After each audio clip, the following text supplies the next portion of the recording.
For ZTO, its ESG rating was not favorable when rated by third-party agencies. But when you dig into the detail, you realize a lot of the criticisms of its ESG score was actually not fair. It was a lack of understanding of local knowledge of business model differentiation from the Western companies, from your FedEx, from your UPS. And that's where our ESG process comes into play, when you're able to recognize the differences between reality and just using a one-size-fits-all framework.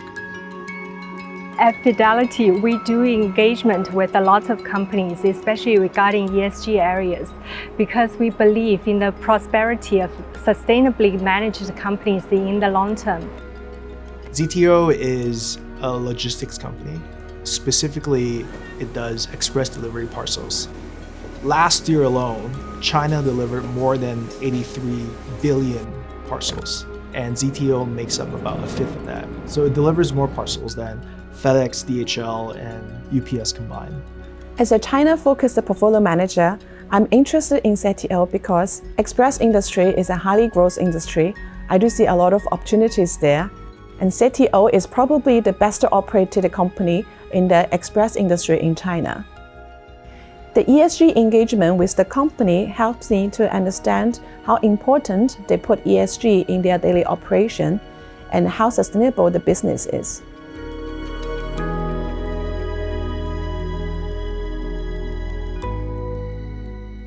The first engagement I had was in early 2019 when I first started looking at the company. And I brought up the issue of their low ESG scores that were rated by third-party agencies. And I told them that it was an important part of our investment process, and it will limit the number of investors as a whole, as well as our participation in their success. And I think the company was really receptive to investor feedback, and we worked through the areas where they were penalized by these rating agencies.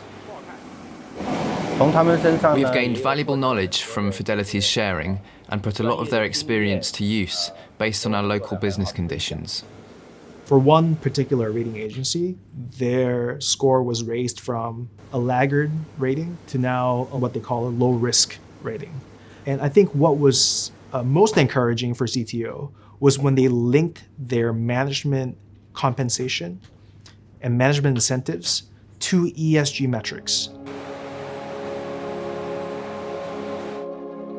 The key concerns for me to invest in companies in the delivery industry like ZTO is first, the welfare and the safety issue of their huge amount of delivery person, especially those one with the franchisees, and the carbon emission of the bigger amount of their fleet vehicles.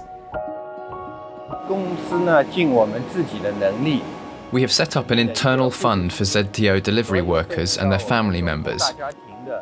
And we require our franchisees to provide employees with basic insurance against work-related accidents.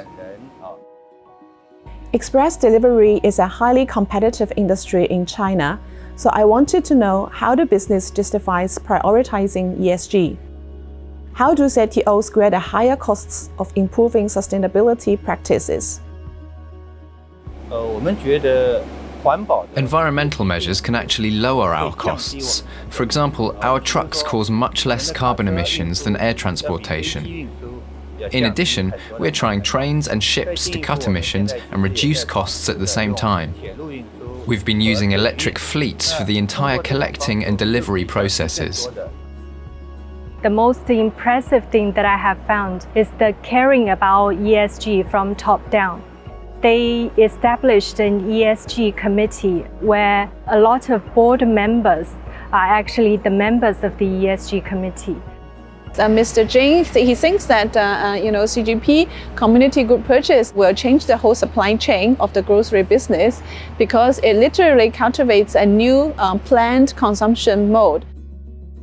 Also quite interesting, he thinks that hydrogen will be the future for replacing fuel cost. I feel like they've already think quite a lot to reduce the carbon emission.